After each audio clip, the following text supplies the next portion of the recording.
You know, for decades, when you heard the word Okinawa, you probably thought of one thing: a long, healthy life. It was the original poster child for the blue zones, right? Those incredible places where people seem to live forever. But the story of Okinawan longevity, it's not some simple fairy tale of sunshine and sweet potatoes. It's a paradox. It's the story of an amazing blueprint for health that was discovered and then, tragically, almost lost. So let's dig into how it all started. I mean, listen to this. This isn't just some charming little folk saying. This is a cultural mission statement, and it's literally carved in stone in a place called Ogimi, the Village of Longevity. It just shows you a whole different mindset, one where getting older isn't something to be afraid of, but something to look forward to. It perfectly sets the stage for this whole story. So, what does a mindset like that actually get you? Well, it gets you this number, 50. 50 people living to be 100 or more for every 100,000 people. Now, to put that in perspective for you, that is way, way higher than in most developed countries. This wasn't just a statistical fluke, it was a demographic miracle. Okay, so how on earth did they do it? What was this ancient blueprint that let the pre-war generation live these incredibly resilient lives? Well, it turns out the secrets are this amazing mix of diet, movement, and a really powerful social structure that, frankly, we often get wrong in the West. All right, let's just bust a huge myth right off the bat. When you picture a Japanese diet, you're probably thinking of rice and fish, right? Nope, not here. The traditional Okinawan diet, the one that fueled these superagers, was built out of poverty. Their staple food wasn't rice at all. It was the humble purple sweet potato. And this chart is going to blow your mind. It completely flips modern diet ideas on their head. 85% carbohydrates. I mean, this was not a low-carb, high-protein situation. It was pretty much the exact opposite. Super low in fat, low in protein, and sky-high in carbs from those dense, slow-burning sweet potatoes. But it wasn't just what they ate, it was how much. There's this concept called Hara Hachi Bu, and it's not a diet, not in the way we think of one. It's just a mindful, lifelong habit of stopping when you feel about 80% full. That little practice creates a small calorie deficit over a lifetime, which happens to be one of the most proven ways to live a longer, healthier life. But look, diet is only one piece of the puzzle. Their social life was just as crucial as their food. In Okinawa, they basically engineered loneliness right out of the community.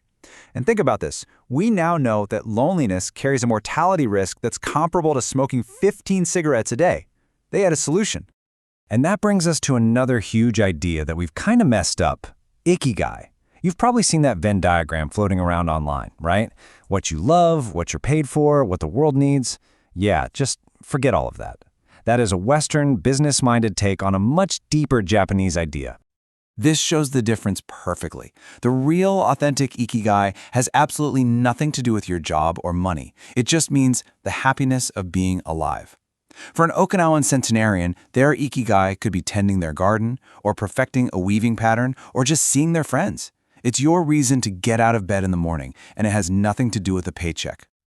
So how did they guarantee those social connections? Through something called a Moai.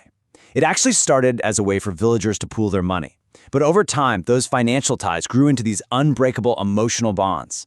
Your Moai is your tribe for life. They're your emotional and financial safety net.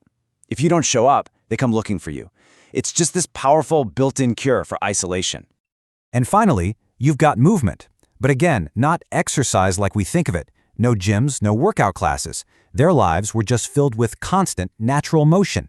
They sat on the floor, so getting up and down dozens of times a day was basically like doing squats without even thinking about it. Gardening was a constant low-intensity workout, and many would start their day with these group calisthenics called radio taiso. So we've just painted this picture of a nearly perfect system for living a long life. But this is where the story takes a dramatic and pretty cautionary turn, because the modern story of Okinawa is actually one of collapse. And this is the heart of the paradox. In the very place that taught the world how to live to be 100, the younger generations are now in the middle of a major public health crisis. So how did the world's capital of longevity fall so far so fast? It has a name. The locals call it the 2-6 shock. And that name refers to a statistical bombshell that showed everyone the dream was ending. The data here is just brutal. For decades, Okinawan men were #1 for longevity in all of Japan. Then, in the year 2000, the new rankings came out, and they had plummeted to number 26. That was the 2-6 shock, and it's only gotten worse since then. By 2020, they were down to 36th. It's a total freefall. So what caused it? Well, this chart tells a huge part of the story. It's a complete dietary flip-flop. That traditional low-fat, sweet potato-based diet was replaced by a modern diet full of refined carbs, animal protein, and fat. Just look at the fat intake. It exploded from 6% to 28% of their daily calories. The causes are pretty clear. After World War II, the American military presence brought fast food to the island decades before it even hit mainland Japan. Processed meats like Spam became a daily staple. A car society meant people stopped walking. And in the ultimate irony, Okinawans now have one of the lowest vegetable consumption rates in all of Japan. They just abandoned the blueprint. But look, the story doesn't have to end there. The wisdom of those Okinawan elders isn't lost. The real question for us is, what can we pull from that ancient blueprint and actually apply to our modern lives, no matter where we live? This chart is basically a roadmap. You can practice Hara Hachi Bu just by using smaller plates and eating a little slower. You can replace all-day gardening with little movement snacks throughout your day. You can find a real Ikigai by looking for purpose that isn't tied to your paycheck. And you can build your own Moai, a small, committed group of friends who are there for each other no matter what. So what's a movement snack? It's like a super simple version of the radio taiso. You can do this right now. Just stand up.